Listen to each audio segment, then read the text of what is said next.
नमस्कार मित्रांनो. प्राप्त माहितीनुसार केंद्र सरकारने 2025 मध्ये आपल्या कर्मचाऱ्यांना आणि पेन्शनधारकांना लक्षात घेऊन अनेक महत्त्वाचे बदल केले आहेत. या बदलांचा त्यांच्या भविष्यावर आणि आर्थिक परिस्थितीवर थेट परिणाम होईल. भारत सरकारच्या या पावलांचा कर्मचाऱ्यांना आणि पेन्शनधारकांना मोठा फायदा होईल. सरकारने 2025 मध्ये आतापर्यंत कर्मचाऱ्यांच्या महागाई भत्त्यामध्ये दोनदा वाढ केली.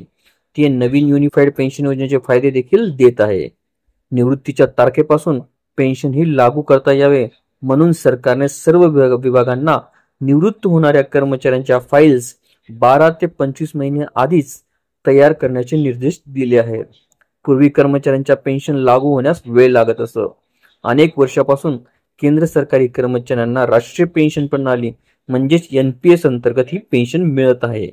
NPS अंतर्गत पेन्शन फंड बाजारातील चढ उतारांच्या अधीन होते, ज्यामुळे कर्मचाऱ्यांना त्यांच्या भविष्याबद्दल असुरक्षित वाटू लागले आहे. सरकारने एप्रिल 2025 मध्ये एक नवीन एकत्रित पेन्शन योजना सुरू करून एक ऐतिहासिक बदल दिला आहे. ही नवीन पेन्शन योजना जुनी पेन्शन योजना आणि राष्ट्रीय पेन्शन योजना यांचे एकत्रीकरण करून तयार करण्यात आली आहे. यामुळे कर्मचाऱ्यांचे भविष्य अधिक सुरक्षित होईल.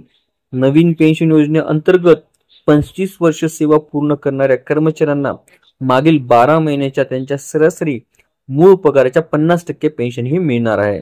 शिवाय 10 वर्ष सेवा पूर्ण करणाऱ्या कर्मचाऱ्यांना किमान मासिक 10,000 रुपये पेन्शन ही मिळणार आहे. केंद्र सरकारने यावर्षी 2 महागाई भत्ते हे जाहीर केले आहेत. आतापर्यंत सरकारने महागाई भत्त्यात 5% वाढ केली.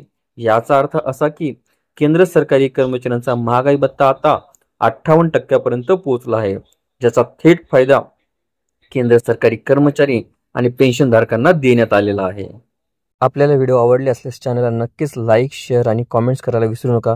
तसेच चॅनलला ऑल नोटिफिकेशन्स ऑन करून सबस्क्राईब करा, जेणेकरून व्हिडिओचे सर्व नोटिफिकेशन्स आपल्याला सर्वप्रथम मिळतील. लवकरच आपण पुढच्या व्हिडिओमध्ये भेटूया. तोपर्यंत नमस्कार.